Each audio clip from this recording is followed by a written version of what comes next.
Welcome back. અમરેલીથી સમાચાર. ભાજપ કોંગ્રેસના નેતાઓ સામસામે આવ્યા. ચલાલામાં ડોર ટુ ડોર પ્રચાર સમય બબાલ થઈ.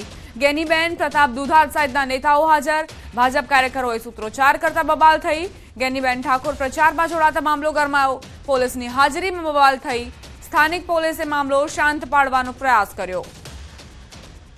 સંવાદદાતા રાજન જોડાઈ ગયા છે વધુ જાણકારી સાથે. રાજન, શું આખો મામલો?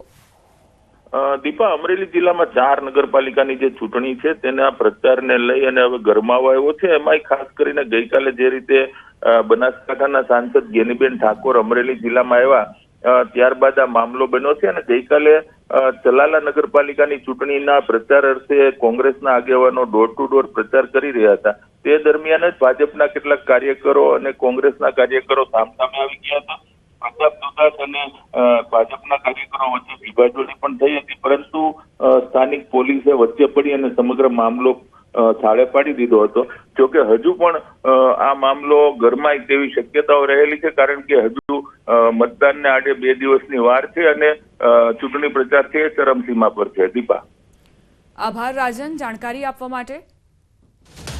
તો ગેનીબેન ઠાકોર અને પ્રતાપ દુધાત અહીં પ્રચાર માટે પહોંચ્યા હતા અને તે દરમિયાન બબાલ થઈ. અમરેલી જિલ્લામાં નગરપાલિકાની ચૂંટણી માટે પ્રચાર તેજ બન્યો છે. કોંગ્રેસના સાંસદ ગેનીબેન ઠાકોરે અમરેલી જિલ્લાની મુલાકાત લીધી. ગેનીબેન ઠાકોર સૌપ્રથમ લેટરકાંડમાં ફસાયેલ યુવતી પાયલ ગોટી સાથે મુલાકાત કરવા પહોંચ્યા હતા. ગેનીબેને કહ્યું કે વિઠ્ઠલપુર ગામે પાયલ ગોટીના પરિવારને મળી એક ગરીબ પરિવારની દીકરીને હેરાન કરી સરઘસ કાઢવામાં આવ્યું. આ સમગ્ર ગુજરાતની બેન દીકરીનું અપમાન છે. સમગ્ર કોંગ્રેસ પરિવાર ન્યાય અપાવવા લડશે. સાથે જ તેમણે આશાવાદ વ્યક્ત કર્યો હતો કે નગરપાલિકાની ચૂંટણીમાં કોંગ્રેસને આશીર્વાદ મળશે.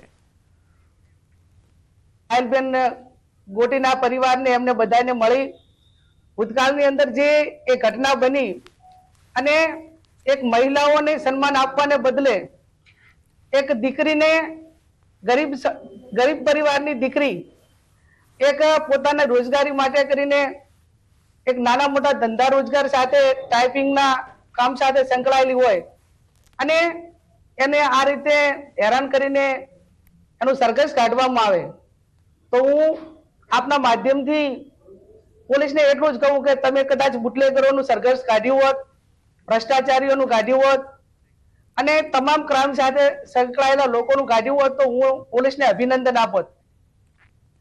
સ્થાનિક સ્વરાજની ચૂંટણીને લઈ તમામ પાર્ટીઓ ડોર ટુ ડોર પ્રચારમાં લાગી ગઈ છે.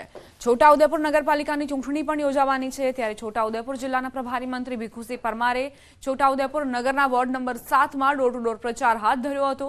લોકો પાસે જઈને ભાજપને મત આપવા અપીલ કરી હતી અને નગરપાલિકામાં ભાજપનું બોર્ડ બને તે માટે નગરજનોને અપીલ કરાઈ. બીજી તરફ ચૈતર વસાવાના આક્ષેપોનો જવાબ આપતા તેઓએ કહ્યું કે લોકોને આમ આદમી પાર્ટી પર ભરોસો નથી. નગરપાલિકામાં આમ આદમી પાર્ટીનું બોર્ડ બનશે આ તેમની ગેરસમજ છે.